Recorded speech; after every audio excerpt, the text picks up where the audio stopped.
में आते हैं, बड़ा सुंदर प्रश्न किया है। भागवत क्या है? सज्जनों, भागवत में 12 स्कंद हैं। 12 स्कंदों में ऐसा कोई शब्द नहीं है, ऐसा कोई स्कंद नहीं है, ऐसा कोई मंत्र नहीं है जिसमें भगवान स्वयं नहीं हो। व्यास जी महाराज ने भागवत में स्पष्ट करके बताया है कि भागवत में प्रभु कैसे विराजमान है।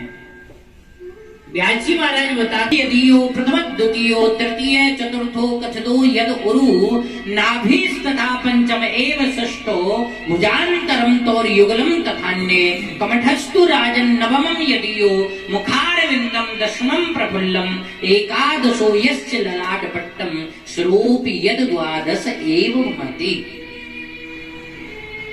भागवत में केवल भगवान ही भगवान मौजूद है। जैसे भागवत का पहला और दूसरा स्कंद है, पादो यदियो प्रथम द्वितीयो। भागवत का प्रथम और द्वितीय स्कंद भगवान के चरण हैं। ध्यान से सुने, उनके लिए विशेष कि भागवत क्या है, उनके लिए विशेष बताया जा रहा है। भागवत का पहला और दूसरा स्कंद भगवान के चरण है।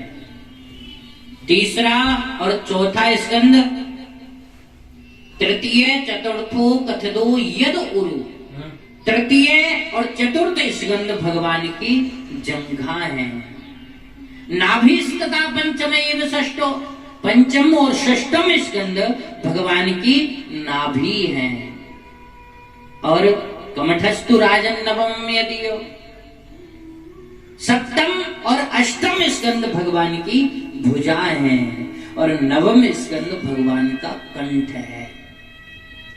और भागवत का जो दसम स्कंद है ना, 12 स्कंदों में यदि सबसे महत्वपूर्ण स्कंद है तो वह है दसम स्कंद।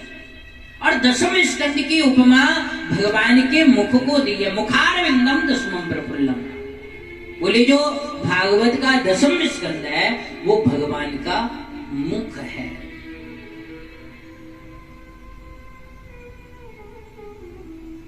आखिर दसम स्कंद में ऐसा है क्या जो भगवान के मुख की उपमा दी है? अच्छा, एक बात बताइए, जो हम कह रहे हैं वो आप लोगों की समझ में तो आ रहा है कि नहीं आ रहा है?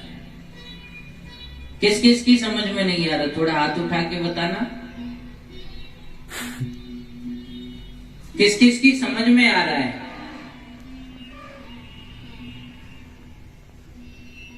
आ तो रहा है ना समझ में? तो हमारी जो माताएं और जो काम में लग रही है ना, इस काम को आप बाद में करना, अब कथा पर ध्यान दे लीजिए। नहीं तो वक्ता कथा नहीं कहता है, श्रोता कथा कहलवाता है। वक्ता कथा नहीं कहता है, श्रोता कथा कहलवाता है। श्रोता यदि सोता है ना तो वक्ता भी सोच लेता है मुझे 4 घंटे कथा कहनी है, इधर उधर से प्रसंग जोड़े, 2-4 भजन गाए, नाच कुदन ना हुआ और बस हो गई कथा। और यदि श्रोता वास्तविक श्रोता है तो वक्ता भी ये चाहता है कि मेरे पास जो प्रसादी है ना, जो गुरु ने प्रसाद दिया है वो पूरा का पूरा प्रसाद